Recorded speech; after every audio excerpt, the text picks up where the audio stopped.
Welcome to today's lecture on healthcare management, where our discussion will center on restraint of trade, hospital staff privileges, transfer agreements, insurance contracts, and a comprehensive chapter review, all crucial elements for understanding the legal, ethical, and operational frameworks that guide modern healthcare organizations and shape the delivery of high-quality patient care. One of the most significant statutes regulating anti-competitive conduct in the United States is the Sherman Antitrust Act, which prohibits contracts, combinations, or conspiracies that unreasonably restrain trade. Enforced primarily by the Department of Justice and in some cases the Federal Trade Commission, this act ensures that markets remain competitive and that consumers, patients in the healthcare setting, benefit from fair pricing and broad access to services. In healthcare, exclusive contracts or other agreements that effectively bar qualified professionals from practicing can raise red flags under the Sherman Act. When a hospital grants staff privileges in a discriminatory manner to stifle competition, the courts may see this as a violation of antitrust regulations. For instance, excluding physicians based on non-clinical factors, for example, they work for a competing practice, rather than on legitimate quality or credentialing criteria, can be deemed anti-competitive. These issues become even more complex when large healthcare systems merge or acquire multiple practices, potentially creating monopoly power that limits patient choice.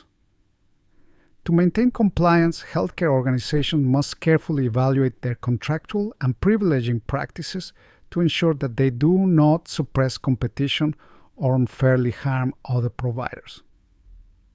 The Federal Trade Commission and the Department of Justice also monitor activities such as joint ventures, mergers, and other business arrangements, applying either a per se or rule of reason analysis to determine if the conduct unduly restricts trade. Ultimately, a keen understanding of these legal boundaries is essential, not only for avoiding hefty fines or legal penalties, but also for safeguarding patient access to high-quality, competitively priced care. Staff closure refers to limiting or placing a moratorium on new medical staff appointments, often to manage resources and maintain the quality of care. When contemplating this strategy, healthcare leaders must balance organizational objectives with community needs, ensuring vital services remain available while avoiding overstaffing. They should also weigh the impact on existing contracts with other healthcare delivery systems, as a closure policy could disrupt collaborative agreements. A moratorium might affect physician groups hoping to add new partners, potentially creating economic challenges for both the hospital and its providers. In some cases, facilities may impose a partial closure by specialty, which can be beneficial or detrimental depending on market demand. Furthermore, characteristics of the current medical staff, such as aging practitioners, or the need for highly trained physicians in emerging technologies, must be considered to avoid skill shortages. For example, a hospital might freeze hiring in general surgery for 6 months to stabilize finances, only to discover it now lacks cutting-edge expertise in robotic procedures. In this slide, we can see another crucial consideration is the potential for restraint of trade litigation under antitrust laws, especially if a staff closure policy is perceived as unfairly excluding otherwise qualified practitioners or limiting competition. Such policies can also affect physicians who lack staff privileges but need to treat their hospitalized patients, creating continuity of care concerns. To address these complexities, many hospitals establish a dedicated committee to develop and oversee the moratorium scope, ensuring it reflects both organizational goals and regulatory obligations. This committee should periodically review whether the moratorium remains necessary, as changing demographic or market conditions can shift the facility's needs. Further, resignations from existing staff during a closure period may impact the hospital's patient census and operational capacity, necessitating careful resource planning. In many cases, a consultant is engaged to study demographic marketplace factors and physician referral patterns, providing data-driven insights that inform decisions and help guard against potential antitrust violations or other legal risks. A transfer agreement is a formal contract between two healthcare entities that outlines how patients will be moved from one facility to another. In healthcare management, these agreements are pivotal for ensuring timely access to the right level of care, whether for specialty services, higher acuity treatment, or continuity after acute interventions. Essential elements often include identification of each party, clearly stating which hospitals, clinics, or other facilities are bound by the agreement. Purpose: defining the agreement's main objective, such as enabling efficient patient transport or securing specialized expertise. Policies and procedures: establishing protocols for how transfers are initiated, approved, and executed, ensuring that both sending and receiving institutions coordinate care seamlessly. Organizational responsibilities: outlining each facility's role, including arrangements for transportation, notifications, and required documentation. Exchanging of information: ensuring accurate clinical records and other essential data accompany the patient to maintain continuity and reduce medical errors. By clarifying these responsibilities, transfer agreements promote patient safety, enhance collaboration, and help healthcare organizations fulfill their legal and ethical duties. Beyond core logistics, transfer agreements often incorporate provisions that address broader strategic and operational concerns.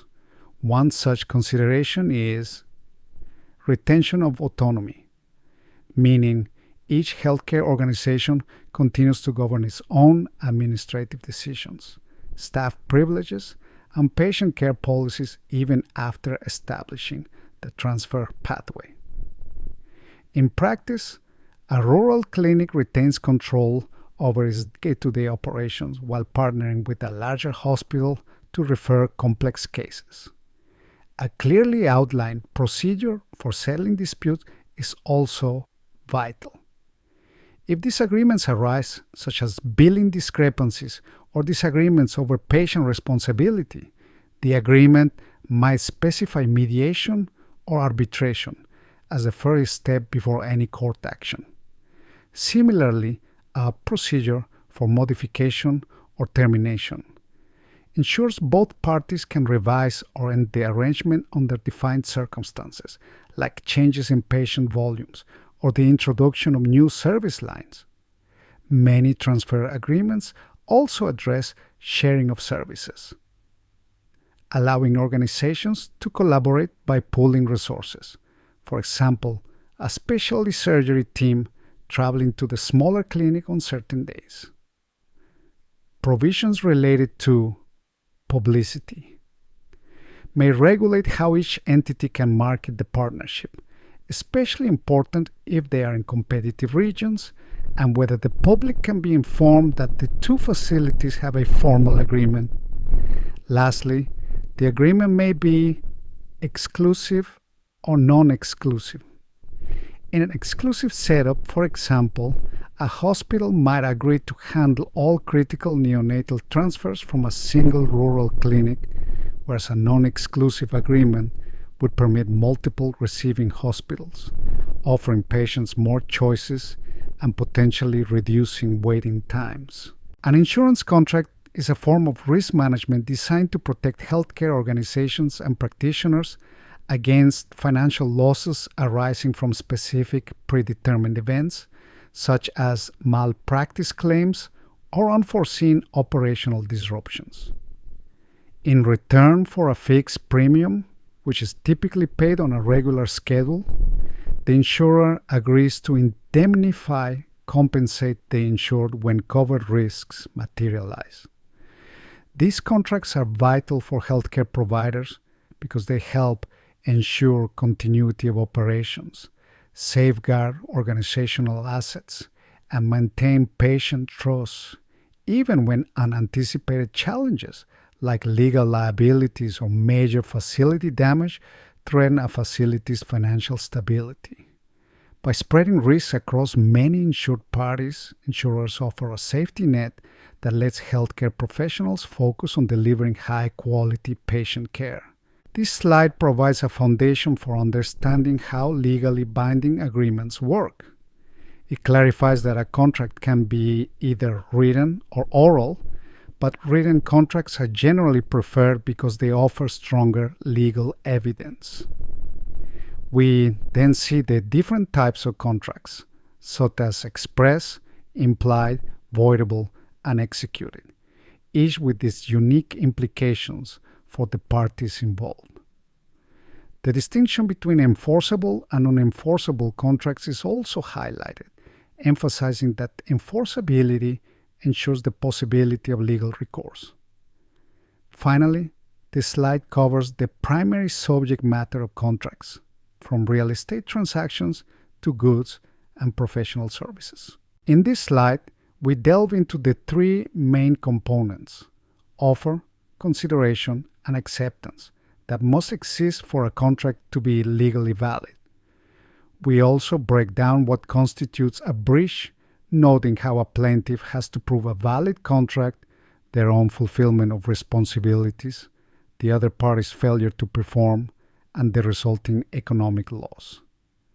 Various defenses are outlined, ranging from fraud or mistake to external circumstances like impossibility. The note on independent contractors clarifies that while they typically shoulder liability for their own actions, an employer might still be liable in some circumstances, e.g., if the employer was negligent in supervision. In the final slide, we look at the legal outcomes when a breach occurs.